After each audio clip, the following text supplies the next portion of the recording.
Sa ibang balita, magkatuwang na isinusulong ng Climate Change Commission at ng DepEd ang pagsasama sa curriculum sa mga aralin ukol sa climate change. Layo nitong maitaas ang kamalayan ng mga kabataan ukol sa pangangalaga sa kalikasan upang maibsan ang epekto ng climate change. Ang ulat mula kay Sweden, Velado. Handang-handa na ang Climate Change Commission o CCC sa nalalapit na pagdiriwang nito ng Climate Change Week sa susunod na linggo na may temang Plan, Act, Achieve.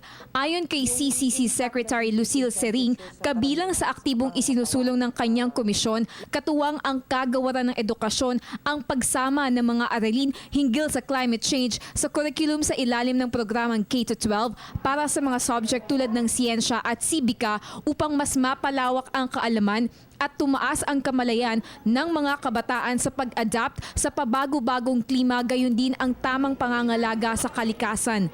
Sisimulan ang pilot testing sa Regions 3, 6 at 9. There will be a pilot.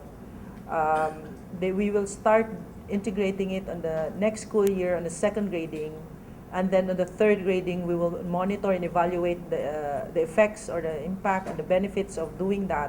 And then from there, we will scale it up in the next school year.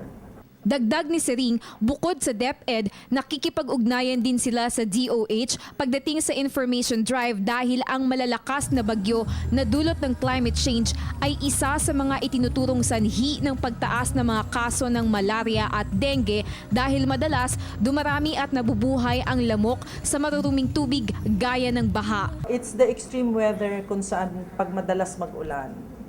And stagnant waters, the breeding grounds of mosquitoes that are carriers of these diseases.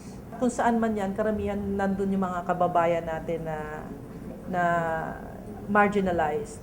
Sila yung unang-unang tinatamaan. That's why we're seeing an increase of incidents. Umaasa ang Climate Change Commission na sa tulong ng kanilang mga programa at proyekto, mas maraming Pilipino ang magiging sensitibo at may sapat na kaalaman pagdating sa usapin ng climate change. Para sa Telebisyon ng Bayan, ako si Sweden Velado.